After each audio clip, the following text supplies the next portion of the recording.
أعوذ بالله من الشيطان الرجيم.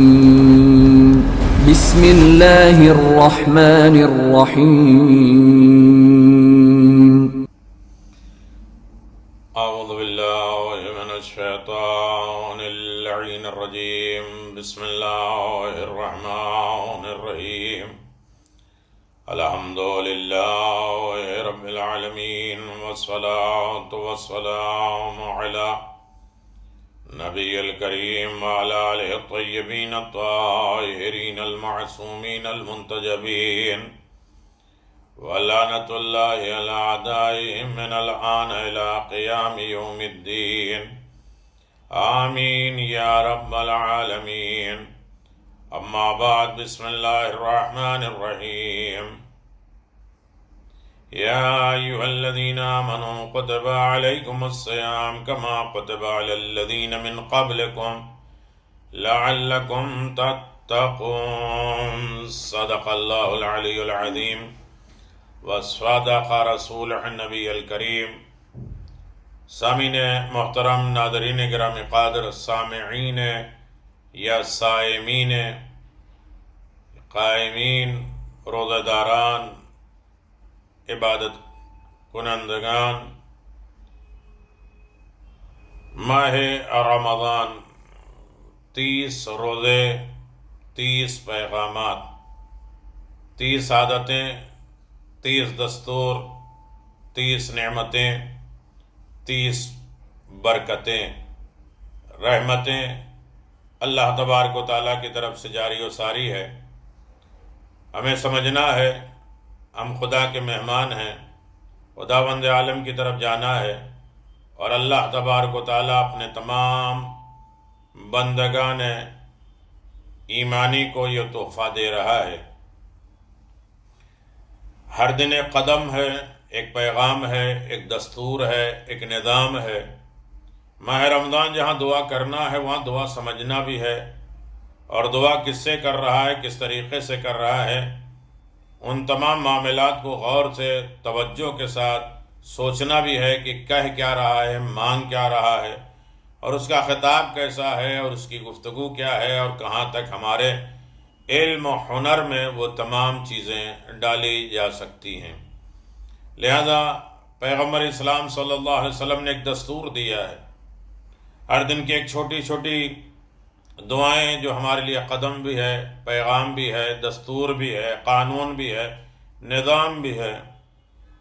اور یہ گفتگو اصل میں 30 دن کی نہیں ہے، پوری لائف، پوری زندگی گزارنے کا ایک سلیقہ ہے، طریقہ ہے. پہلے دن ہم نے اس عالم میں گزارا ہے کہ خطاب ہوا کہ خواب غفلت سے بیدار ہو جاؤ، ہوشیار ہو جاؤ، جاگ جاؤ. غفلت کیا ہے، غفلت کے اسباب کیا ہیں، عوامل کیا ہیں، نتیجے کیا ہیں، اور اس کا اثر کیا ہے، اور اس کا علاج کیا ہے غفلت سے. دوسرے دن کی دعا میں پیغمبر اسلام صلی اللہ علیہ وسلم نے کیا پیغامات دیا، کیا زینہ دیا تقوی کی طرف. 30 دن تقوی کے زینے کو ہمیں کراس کرنا ہے. بسم اللہ الرحمن الرحیم. اللہم قربنی فیہ الی مرضاتک وجنبنی فیہ من سخطک ونقماتک ووفقنی فیہ لقراءۃ آیاتک برحمتک یا ارحم الراحمین. اے معبود، مجھے اس روز اپنی خوشنودی سے قریب تر کر دے، اور مجھے اپنی ناراضگی اور انتقام سے دور رکھ. بدلے سے مجھے اپنی آیات کی قرأت کی توفیق عطا فرما. اے سب سے زیادہ رحم کرنے والے، تجھے تیری رحمت کا واسطہ. عزیزان محترم، اہم نقطہ اگر اس کی طرف توجہ کیا جائے تو دوسرے ماہ رمضان میں انسان بارگاہ رب العزت میں یہ مطالبہ کر رہا ہے کہ اللہ میں خواب غفلت سے بیدار تو ہو چکا ہوں، اب میرے پروردگار خواب غفلت سے بیداری کے بعد ہم کیا کریں کہ آیات قرآن کی تلاوت کریں، رضا الہی کو حاصل کرنے کا پہلا قدم، اللہ کے راضی کرنے کے لیے ہمیں کیا کیا کرنا ہے، اس کے پہلے قدم ہم اپنی طرف اس طرح سے اٹھائیں گے کہ خدا کی ناراضگی مول نہیں لینا ہے کسی طریقے سے۔ ہر عالم میں خدا کس چیز سے راضی ہوتا ہے، خدا کس چیز سے ناراض ہوتا ہے۔ بندے راضی ہوں یا نہ ہوں، لوگ راضی ہوں یا نہ ہوں، دوست راضی ہوں یا نہ ہوں، گھر والے راضی ہوں یا نہ ہوں، معاملات راضی ہوں یا نہیں، بس ہمارا سیٹھ راضی ہو یا نہ ہو، ہمیں خدا کی رضا کا خیال رکھنا ہے۔ کیوں؟ اس لیے کہ ہم بیدار ہو چکے، جاگ گئے، خواب غفلت سے نکل چکے۔ یہ کب ہوگا؟ جب قرآن مجید کی تلاوت کی اہمیت ہوگی۔ قرآن مجید پڑھنا نہیں ہے، قرآن مجید سمجھنا ہے۔ مفاہیم قرآن، تفہیم قرآن، تفسیر قرآن، تعویل قرآن، موضوعات قرآن، دروس قرآن، پیغام قرآن، نصیحت قرآن، ہر ایک چیز میں ہمیں ایک نصیحت تلاش کرنا ہے، ایک پیغام تلاش کرنا ہے۔ دعائیہ فقرات کے مختصر تشریح یہ ہے کہ اللہم قربنی فیہ الی مرضاتک، پروردگار ہمیں اپنی مرضی کے قریب سے قریب تر کر دے۔ زندگی کا سب سے قیمتی حصہ اور خدا کی خوشنودی کے لیے صرف کیا جائے، خرچ کیا جائے، کیونکہ مقام رضا اور عظیم مقام ہے جس تک ہر کوئی پہنچ نہیں سکتا، مگر یہ کہ اخلاص کے ساتھ، سعی اور کوشش کے ساتھ پروردگار کی رضا، خوشنودی تک انسان پہنچ سکتا ہے۔ خدا کو خود کہنا پڑے ارجع الی ربک راضیۃ مرضیہ، پلٹ آؤ، اپنے رب کی طرف آ جاؤ اس عالم میں کہ تو اس سے راضی ہو جا، وہ تجھ سے راضی ہو، اللہ بھی تم سے راضی ہو جائے، تم بھی خدا سے راضی ہو جاؤ۔ مسئلہ یہ ہے کہ ہم خدا سے راضی نہیں ہوتے۔ جناب موسیٰ جب کوہ طور پہ گئے کہ لوگوں نے کہا کہ آپ اللہ سے پوچھو کہ مجھ سے راضی ہے، تو اللہ نے کہا موسیٰ ان سے کہہ دینا کہ وہ تم مجھ سے راضی ہو یا نہیں۔ بندہ ہی راضی نہیں ہوتا ہے۔ اگر بندہ خدا سے راضی ہو جائے، اس کے ابتلا، اس کے امتحان، اس کے دستور، اس کی نعمتیں، اس کی عنایت، تو خدا خود بخود راضی ہو جاتا ہے۔ عاشور کے دن امام مظلوم کربلا کی حالت مقام رضا کا بالکل کھلا ہوا درس ہے، پیغام ہے، جہاں لمحہ لمحہ بڑھتے مصائب اور آلام کے درمیان خدا کے بارگاہ میں امام عالی مقام کے لبوں پر یا دعا ہے، یا مناجات ہے، یا نذرانہ ہے، یا قربانی ہے، یا رضا الہی ہے۔ کوئی شکوہ شکایت نہیں پروردگار سے۔ دوسرے یہ کہ ہمارے اعمال اور ہمارے فعل، ہمارے کام کے دو حصے ہیں۔ ایک وہ اعمال، وہ افعال جو حرکات و سکنات جس سے خدا راضی اور خوش ہوتا ہے، اور وہ اعمال ہمیں خدا سے نزدیک کرتے ہیں جیسے نیک اعمال۔ دوسرا ہمارے اعمال وہ حصے ہیں جو ہمیں خدا سے دور کرنے کا سبب بنتے ہیں۔ اس دعا میں ہم پہلے حصے سے متمسک ہونے کی دعا، قریب ہونے کے لیے، لپٹنے چپٹنے ہونے کے دعا مانگ رہے ہیں، اور اس کے بعد کہتے ہیں وَجَنِّبْنِي فِيهِ مِن سَخَطِكَ وَنِقَمَاتِكَ۔ سخط اردو والا نہیں، سخت، سین خیت توئے، رضا کے مقابلے میں استعمال ہوتا ہے۔ خدا راضی ہے، اس کے مقابل میں ایک سخط آتا ہے، ناراضگی، یعنی جس میں خدا راضی نہیں ہے۔ اور نقماتی کے معنی ہے غضب کے، اللہ کے غضب سے۔ اس دعا جملے کا مطلب یہ ہے کہ پروردگار وہ سارے کام جو تیری ناراضگی اور غیظ اور غضب اور غصے کا سامان مہیا کر دے، جمع کر دے، مجھے ان سے دور رکھ۔ تیسرا حصہ اس دعا میں وَوَفِّقْنِي فِيهِ لِقَرَاعَةِ بِآيَاتِ بِرَحْمَتِكَ یا ارحم الراحمین۔ بہت سی رضا اور ناراضگی اور غضب کے بارے میں باتیں ہو سکتی ہیں، لیکن ہم روزے کے عالم میں یہ سوچیں کہ ہم دعا پڑھ رہے ہیں کب؟ روزے کے دن کی یہ دعا ہے۔ دن میں روزے کے عالم میں دیکھیں کہ ہمارا کون سا کام رضا الہی ہے اور کون سا ناراضگی پروردگار کا سبب ہے۔ تیسرا جملہ ہے ماہ مبارک رمضان، تلاوت قرآن کی بہار، ماہ قرآن کہا جائے۔ ماہ رمضان المبارک اللہ کا مہینہ ہے، اور اس مہینے کو اللہ کے کلام سے خاص نسبت ہے، اللہ کی زبان سے، اللہ کی بات سے، اللہ کی کتاب سے ہمارا کنیکشن خاص ہے۔ یہی وجہ ہے کہ اللہ نے اپنے انبیاء پر جو کتابیں وقتاً فوقتاً نازل فرمائی ہیں، ان میں سے اکثر اسی مہینے میں نازل فرمائی۔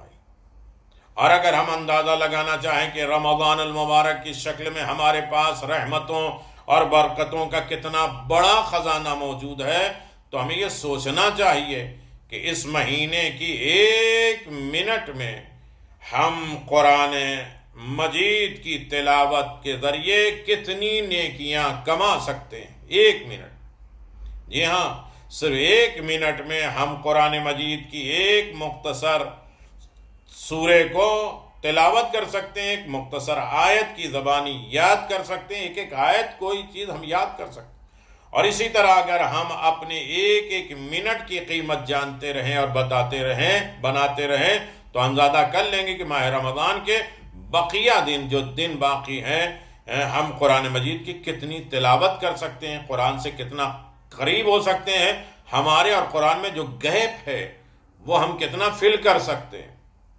قرآن کی گفتگو ہم سمجھ سکتے ہوں، ہم قرآن کے ذریعے بات کر سکتے ہوں اور قرآن کی باتوں پر عمل کر سکتے ہوں۔ یقیناً ماہ کلام الہی، خدا کی زبان، قیامت تک کے لیے ایک زندہ چمکتا معجزہ ہے۔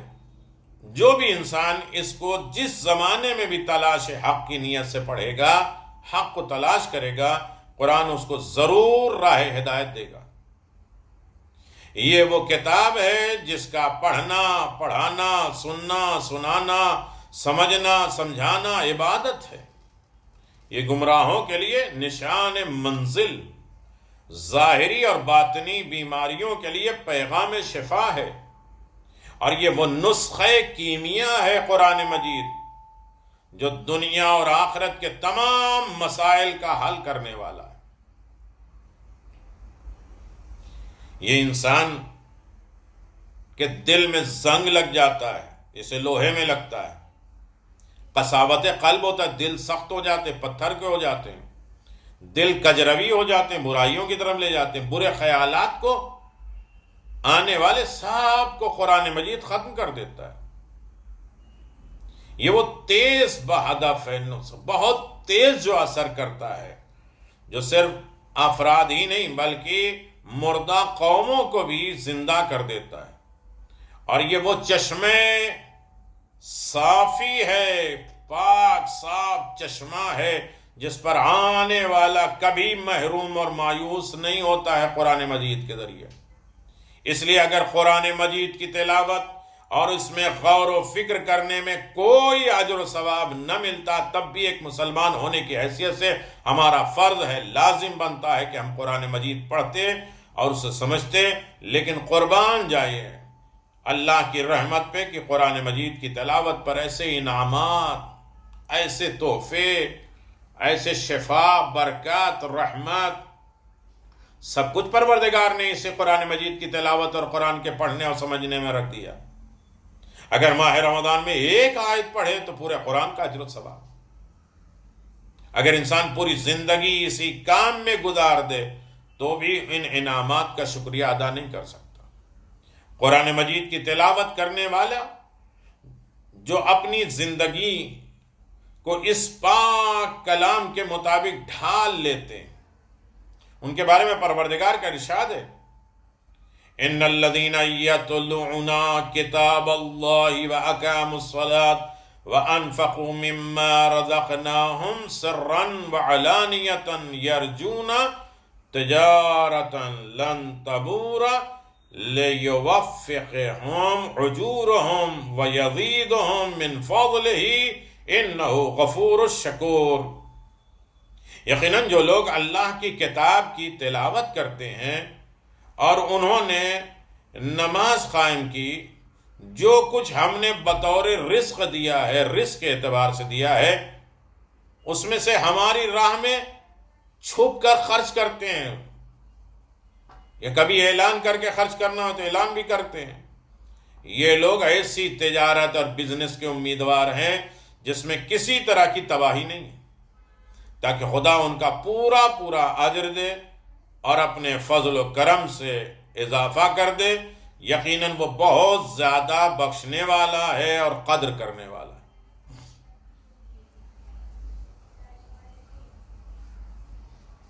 مومنین کرام، اگر ان تمام چیزوں کو ایک لفظ میں ڈالا جائے، ایک مفہوم بنا کے پیش کیا جائے تاکہ سب کو یاد رہے، اور کبھی سوال کیا جائے، ایگزام ہو اور یہ ہم اپنا امتحان لیں اور شام کو یہ آج کی ساری دعاؤں میں ہماری زندگی کا خلاصہ کیا ہے، تو آج کی دعا کے اعتبار سے ہمیں یہ معلوم ہوگا کہ دعا کا پیغام یہ ہے کہ رضا خدا کی اہمیت کیا ہے، اللہ کے راضی ہونے کی امپورٹنس کیا ہے، خدا کے غیظ اور غضب سے دوری کیسے ہو، اور کیا مصیبت ہے خدا کے غیظ اور غضب۔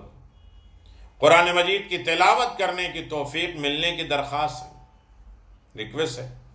رحمت خدا ہمیشہ سایہ فگن رہے، یہ بھی ہمارے لیے دعا۔ اس میں چنے ہوئی بات جو ہے، چوز کرنا ہے خدا کے غیظ اور غضب، غصہ، ناراضگی سے دور رہنے کے لیے ان چیزوں کو پہچان لینا نہایت ضروری ہے جو اس مسئلے کا سبب ہے کہ جو چیزیں خدا کی ناراضگی کا سبب بن جائے۔ حضرت امیر المؤمنین علی بن ابی طالب علیہ السلام فرماتے ہیں 5 چیزیں، بس مفہوم بتا دیں، 5 ایسی چیزیں ہیں جو خدا کے غیظ اور غضب کا سبب بنتے ہیں۔ والدین کو تکلیف پہنچانا، قطع رحم رشتہ داروں کو چھوڑ دینا، اول وقت نماز میں تاخیر کرنا ناراضگی پروردگار کا سبب ہے۔ اول وقت نماز بہت زیادہ فضیلت ہے۔ خدا کے حقوق کی عدم ادائیگی جیسے زکوٰۃ، خمس، دیگر تمام چیزیں جو ضرورت مند ہیں ان کے لیے خرچہ کرنا، یہ ناراضگی پروردگار کا سبب ہے کہ انسان زکوٰۃ نہ نکالے، خمس نہ نکالے۔ رد معمول، کسی ایسے کو مایوس اور نا امید کر دینا جس نے آپ سے امید باندھ رکھی، کوئی بہت بڑی امید لے کر آتا ہے، یہ بھی اللہ اور امام کا وسیلہ ہے کہ جو ہمارے پاس کوئی آتا ہے اپنے مسئلے کو حل کرانے کے لیے، مدد چاہتا ہے، ضرورت مند ہوتا ہے۔ آج کے اس مشکل وقت میں ہمیں کسی کے کام آنا، کتنے اچھے ہوں گے، پیسے ہوں گے، دولت ہوں گے تو ہم بانٹیں گے، نہیں، جب کچھ نہ ہو تب بانٹنے کی کوشش کرو۔ مشکلات میں، پریشانیوں میں دوسروں کا خیال رکھو۔ اگر یہ نہیں ہے تو غضب الہی، ناراضگی پروردگار، اور انسان خدا کو ناراض کر دے تو پھر جائے گا کہاں۔ لہذا یہ قدم تھا، ایک پیغام تھا دوسرے روزے کے ضمن میں، اس پیغام کو ہم جانیں، سمجھیں اور اس پر عمل کرنے کی کوشش کریں، دوسروں تک پہنچائیں، دوسروں کو دل نرم بھی ہوگا، آمادہ بھی ہوں گے، اور انشاءاللہ وہ عمل کرنے کے لیے تیار بھی ہوں گے۔ دوسرا بہار قرآن یعنی دوسرا پارہ، اس میں 4 باتیں ہیں۔ قبلہ چینج ہوا تھا، اور آیت پر اور ابواب پر نیکیاں،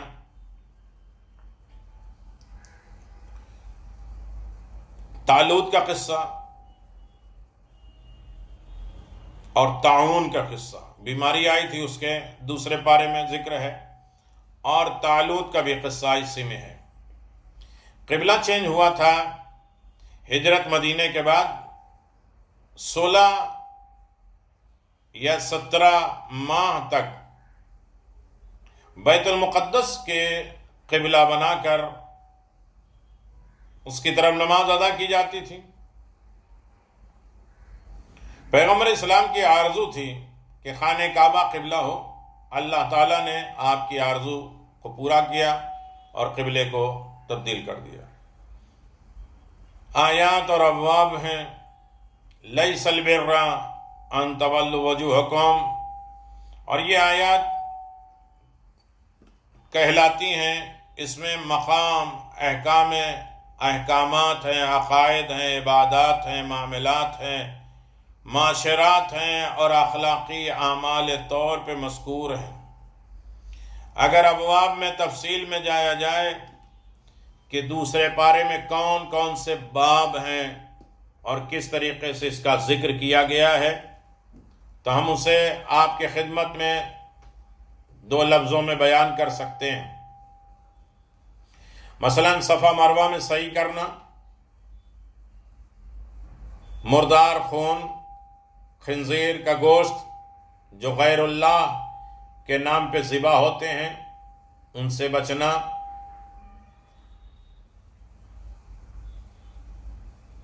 نامزد ہوئے چیزوں جو حرام چیزیں ہیں اس سے بچنا، قصاص، وصیت، روزہ، اعتکاف، حرام کمائی، قمری تاریخ، جہاد، حج، راہ خدا میں انفاق اور خرچ کرنا، ہجرت، شراب اور جوا، مشرکوں سے نکاح، حیض میں جماع، ایلا، طلاق، عدت، رضاعت، مہر، حلالہ اور میدہ۔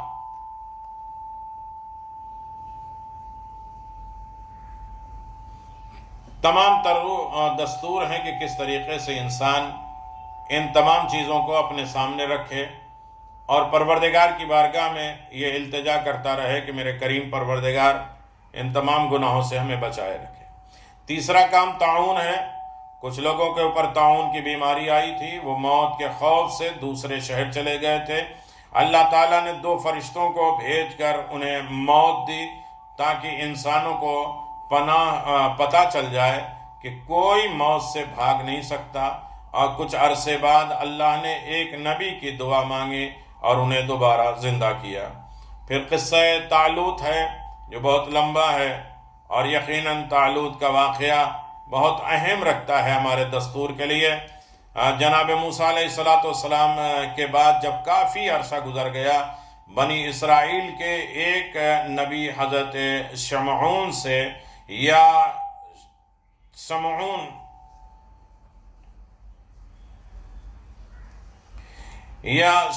سے بنی اسرائیل نے کیا کہا، اور ان کے لیے ایک امیر بادشاہ مقرر کرے، تو آپ علیہ السلام کا اللہ تبارک و تعالیٰ سے فرمان سنانا کہ اللہ تعالیٰ تمہارے لیے طالوت کو بادشاہ مقرر کر رہا ہے۔ اور ان لوگوں نے کہا کہ یہ کیسے ممکن ہے کہ جبکہ وہ تو دولت مند بھی نہیں ہے۔ تو اب آپ علیہ السلام نے فرمایا کہ اللہ جس کو چاہتا ہے اپنا ملک دے دیتا ہے۔ چنانچہ جب اللہ تعالیٰ نے فیصلہ کے مطابق طالوت بادشاہ بن گئے، مقرر ہو گئے، طالوت کو بادشاہ بنا دیا گیا، اور یقیناً بنانے کے بعد اپنی فوج کے ساتھ جنگ کے لیے روانہ کر دیا، فوج کے ساتھ مل کر، اور اللہ تعالیٰ نے فرمایا کہ اللہ تعالیٰ ان کا ایک نہر پر امتحان لے گا۔ چنانچہ اللہ تعالیٰ نے امتحان لیا جس میں بہت کم لوگ کامیاب ہوئے، اور کامیاب ہونے والوں کے ساتھ مل کر طالوت نے جالوت اور ان کی فوج کے ساتھ جنگ کیا۔ طالوت کی فوج میں حضرت داؤد علیہ السلام بھی تھے جنہوں نے جالوت کو قتل کیا، اور اسی طرح سے بنی اسرائیل کے ظالموں کا ظلم سے نجات مل گیا۔ طالوت نے جب جالوت سے جنگ کی، جیت لی، اور داؤد علیہ السلام کی شجاعت اور ذہانت کو دیکھا، تو اپنی بیٹی کا نکاح ان سے کر دیا، اور اسی طرح حضرت داؤد علیہ السلام طالوت کے داماد بن گئے۔ تو یہ پیغامات تھے جس کی طرف ہمیں تھوڑا سا متوجہ ہونا ہے کہ قرآن کہانیوں کی کتاب نہیں ہے، اس میں بہت سی چیزیں اسے بیان کی گئی ہیں جو ہمارے زمانے کے اعتبار سے، ہمارے اعتبار سے بہت اہمیت رکھتی ہے۔ اسی لیے اللہ نے اس میں آواز دیا، ایسے لوگوں کو اس جنگ میں لے کر جاؤ جو صبر کر سکتے ہیں، تمہارے 20 ہوں گے تو وہ 200 2000 پہ بھاری ہوں گے۔ صبر مجبوری کا نام نہیں ہے، یہاں تک کہ طالوت کے فوجی نے نہر کے پاس پہنچنے کے بعد چلوں میں پانی بھی لیا، اللہ کا حکم تھا اتنا پینا کہ جان بچ جائے ایک چلو، نہیں تو بالکل نہیں پینا، پیاسے ہیں، بھاگ دوڑ رہے ہیں، امتحان ہے، پانی ہاتھ میں ہے تب بھی نہیں پی رہے ہیں، اب روزہ رکھ رہے ہیں، منہ میں پانی ڈال رہے ہیں وضو کے نام پہ، پھر بھی آپ گلے سے نہیں اتار رہے ہیں۔ یہ اللہ کی رضا کا ذریعہ ہے، خوشنودی پروردگار کا ذریعہ ہے۔ یقیناً اسی طرح سے انسان کامیاب ہوتا ہے۔ خداوند عالم کی بارگاہ میں دعا ہے کہ میرے پروردگار ہمیں حق روزہ، حق نماز ادا کرنے کی توفیق عطا فرما۔ تلاوت کا جو حق ہے، تلاوت کا جو دستور ہے، تلاوت کے جو پیغامات ہیں، دروس ہیں، نصیحتیں ہیں، قانون ہیں، ان سب کو ہمیں انجام دینے کی توفیق عنایت فرما۔ قرآن ہمارے لیے بھی باعث نجات ہو، اور ہمارے مرحومین کے لیے بھی، اور ہمارے آل اولاد، رشتہ دار، قرابت داروں کے لیے بھی بہترین تربیت کا ذریعہ بنا دینا۔ اللہ آپ کے تمام بیماریوں کو دور فرمائے، کوتاہیوں کو دور فرمائے، غفلت کو دور فرمائے، اور شوق اور ذوق کے خلوص کے ساتھ ہمیں عبادت کرنے کی توفیق عنایت فرمائے۔ اور جتنے جسمانی مریض ہیں پروردگار، انہیں اس مصیبت میں انہیں بچائے رکھنا، انہیں شفا دے دینا، اور تمام مومنین کو اپنے حفظ و امان میں رکھنا، ہر طریقے کی بیماریاں، خرابیاں، روحانی، جسمانی، تمام پریشانیوں سے نجات عطا فرما۔ وآخر دعوانا ان الحمد للہ رب العالمین، وصلی اللہ علی نبی الکریم وعلی آلہ الطیبین الطاہرین۔